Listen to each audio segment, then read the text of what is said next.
Hola, el día de hoy vamos a hablar sobre otro tema muy frecuente en la infancia, como es la sinusitis.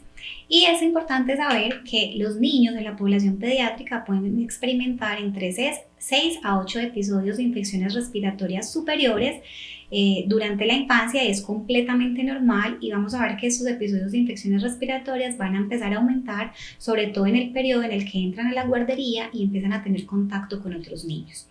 Solamente de los niños que experimentan algún tipo de infección respiratoria aguda, solamente el 5% de esos niños tienen algún tipo de complicación.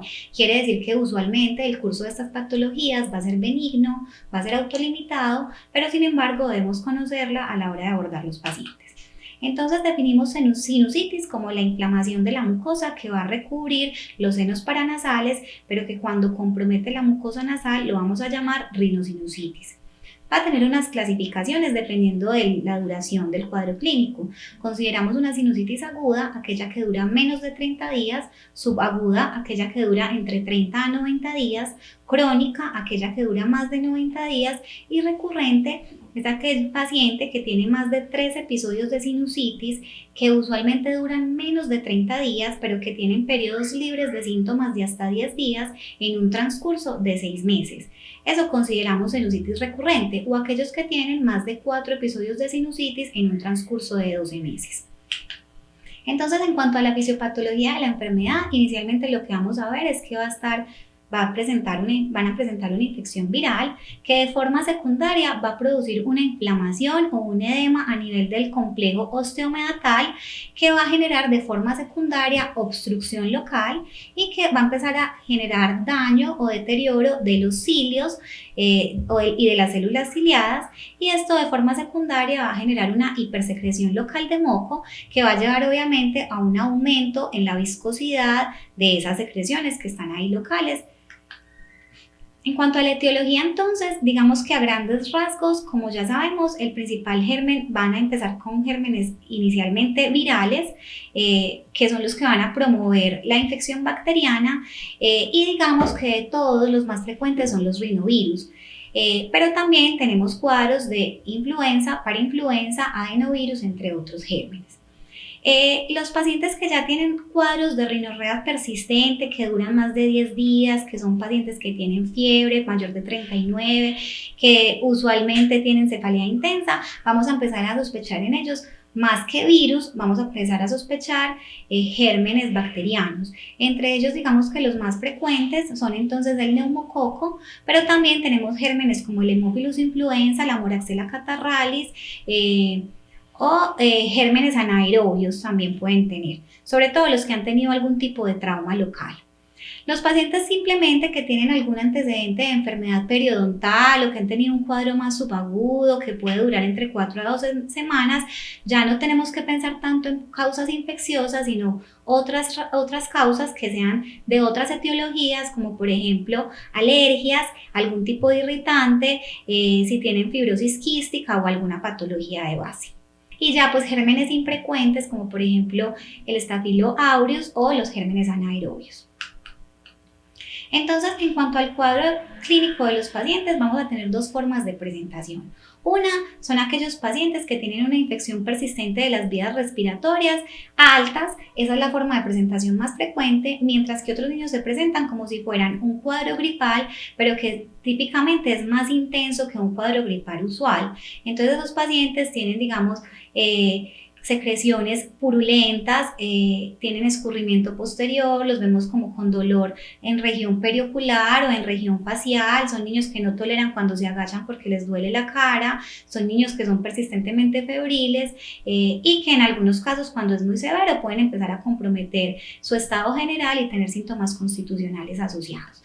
Entonces, grande, la sinusitis se divide en patología severa y no severa. No severa simplemente es la congestión, la rinorrea, que tienen tos, a veces pueden tener algo de edema facial, pueden tener algún grado de fiebre, mientras que la severa es el paciente que tiene rinorrea francamente purulenta, que es el paciente que está febril con fiebre por encima de 39, que tiene congestión facial, que tiene incluso edema periocular. En esos pacientes hay que prender las alarmas porque obviamente tienen mayor riesgo de complicarse que los otros.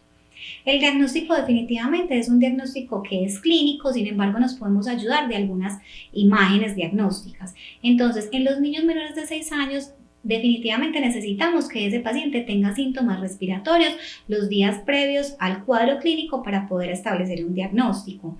Siempre se dice que la correlación de los síntomas es cercana al 90% cuando yo miro las alteraciones en los rayos X o en las otras imágenes que se pueden realizar. Y los niños que tienen esos resfriados que son intensos y que no responden al manejo y que está durando más de la cuenta, en esos niños está indicado hacer un examen imagenológico, usualmente una radiografía.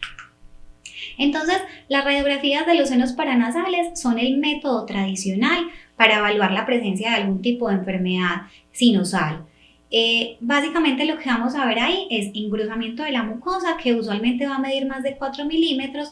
Podemos ver que tienen niveles hidroaéreos, pueden tener opacidades a nivel del seno y usualmente lo que vamos a mirar es una proyección que se llama la proyección de Waters. Esa es la que vamos a realizar en los pacientes para lograr ver los signos que queremos de sinusitis. En aquellos pacientes que definitivamente nos queda la duda o que son pacientes en los que tienen una enfermedad sinusal con ya complicaciones a nivel del sistema nervioso central o complicaciones a nivel periocular, por ejemplo, o que tienen cuadros de sinusitis recurrente o que tienen sinusitis muy prolongadas que no responden a los tratamientos, en esos pacientes está indicado realizarles tomografía. ¿Por qué? Porque la tomografía me permite caracterizar mejor los hallazgos.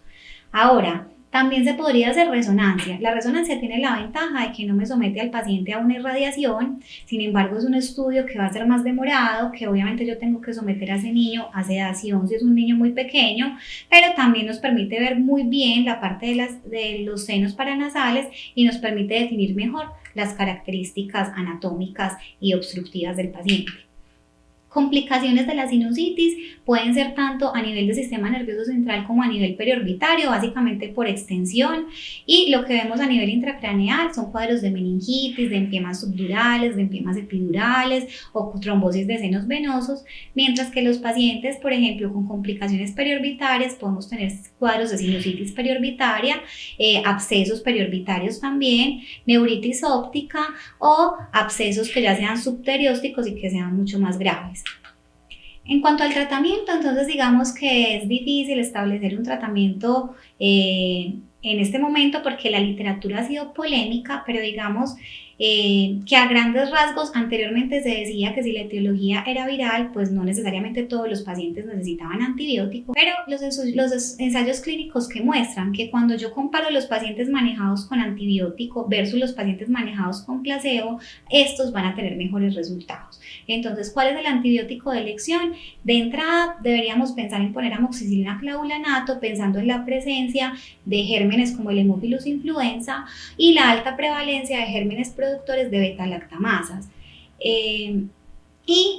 Ya, por ejemplo, en los pacientes que no tienen ningún tipo de factor de riesgo, que tienen menos de 2 años, en los que yo sospecho, por ejemplo, infección por neumococo, en esos pacientes sí pudiera tratarlo simplemente con amoxicilina, pero a dosis altas, 90 miligramos por kilo día. En esta diapositiva podemos ver entonces todos los antibióticos que tenemos disponibles en el mercado para poder tratar a los pacientes con cuadros de sinusitis y con la dosis ajustada por peso.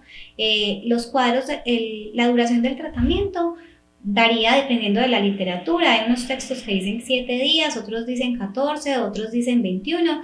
La Sociedad Americana de Pediatría dice trátelos hasta 7 días después de haberse resuelto los síntomas. Y dependiendo de la institución, digamos que a grandes rasgos lo que se utiliza es tratamientos entre 10 a 14 días. Ya el paciente que no responde y definitivamente sigue sintomático, ese paciente sería necesario remitirlo al otorrino para que el otorrino sea capaz de definir qué pacientes requieren de pronto aspiración de los senos paranasales. ¿Cuáles son los que normalmente se llevan a este tipo de procedimientos? Entonces, los que ya han tenido fracaso de tratamiento con 2 o 3 ciclos de antibiótico, los que tienen dolor facial intenso, aquellos pacientes que tienen ya complicaciones intracraneales o complicaciones periorbitarias o los pacientes que son inmunosuprimidos. Luego de que el otorrino hace pues como esa aspiración de los senos paranasales, consideramos que un número significativo de bacterias, cuando yo tomo por ejemplo un cultivo de la secreción, es cuando tenemos más de 100.000 unidades formadoras de colonias. Un recuento menor simplemente no le damos validez y no necesariamente requiere tratamiento. Eso es todo con respecto a este tema, los esperamos en las próximas sesiones. En nuestro próximo miércoles de pediatría estaremos hablando de un tema muy controversial como es el BRUI. Los esperamos.